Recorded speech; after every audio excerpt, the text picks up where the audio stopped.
adlaw. Sa karon na adlaw or sa karon na episode mananumi og saging. Kana akong papa, iya may uban ng pamilya og saging na ako inigtanong. Pero naka-decide siya na kanina lang saging sa muntong karan ng iyang ipabalhin og tanom kay sabal na kay sa dalan, and then sabal na kay sa kong mama na sige na siya giyaw-yaw kay hugaw na daw kayon tungkaran tungod sa mga laya na dahon. So mo ni si Dodong J. Harin nagsugod na siya og kalot sa saging gamit ang iyahang mahiwagang bara ana jud. Di pang jud na niya kay dapat makalot siya ni mga ugat ug walay mga maputol. So mo ni siya iyan na jung recover tanang area sa saging para matarong og ibot ang mga roots niya. Diri no part ako siyang gi-interview ko na inside feeling na mag-ibot og saging, kapoy ba, bugat ba ang bara, lisod ba bungkalon. Siguro ko na tatataan kay sitting pretty daw ko mara ko princess na video ako diri. So diri na part nakita ni sa mong lola. So dali na siya dool kay langi kay na siya ni Jiharin. And then nangutana na siya o karon sa mo graduate. Nangutana siya o kana magtuko na ba daw balay. Ay i-offer daw niya iyahang karaang balay. Mag-ipon na daw mi tulo. Nara siya kalang Jiharin tanawa. Pardon din sa yaha. Kapasakit-sakit din siya tiil kay napaakan daw siya earring. Ulan taw pa ni Dodong Jerry, nana siya, mo na napaakan. Naglangit ako na siya ni Jiharin. Nangit na akong lola ka Jiharin.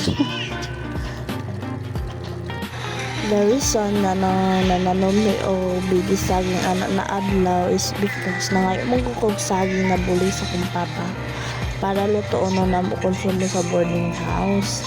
Na my father dili pwede na mangayo kasayahan na wala dili nimo i-earn or wala kapalit.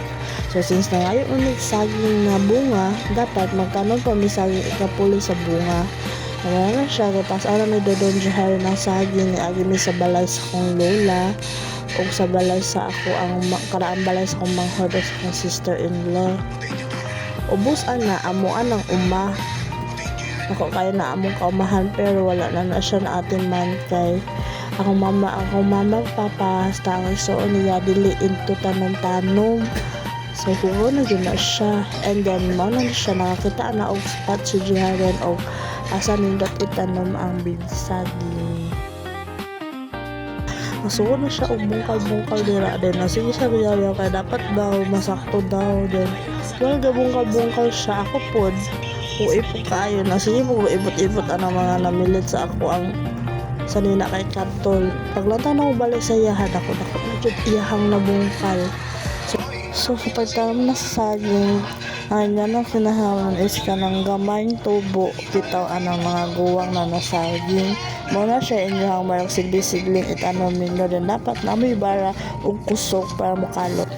Siyang kabuangan diri na part ano ko ahimala ko nagtanom-tanom na siya na anad na daw siya kay silang balay mo po na nagtrabaho silang doon sa mama mag-uma-uma. So mauni na humana siyang kalot din diri gusto ko matabang niya o kanang tapok sa yuta matabunan siya pero yung gipapahawa kay gahuga-huga daw siyang kamot siya daw so na siya.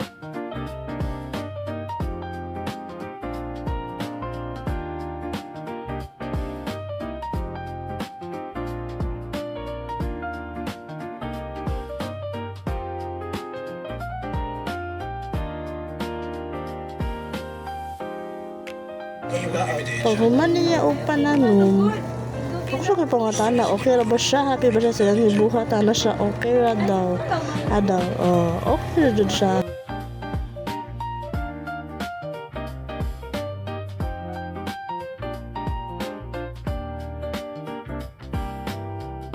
Mga kamo, panagtamot siya.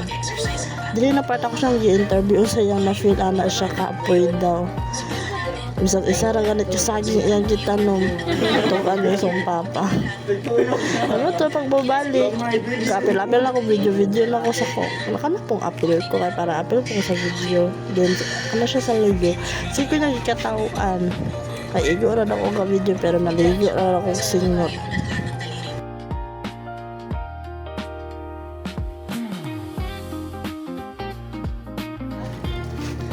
So, dili, pag manang ako nagisingin ako ang papito kung asa nang bayad sa mong pagtanom sa saging. Dili, dinilipanin ako siya, di pa ko niya pansin ng ani. So, basically, siya glantang na iyang anime na sa lalabiling. So, sa next video, makita na nato tanan ang saging na iyang ihatag sa amua. Kung makita dyan ninuon sa kadako, ka-healthy sa mga bulig.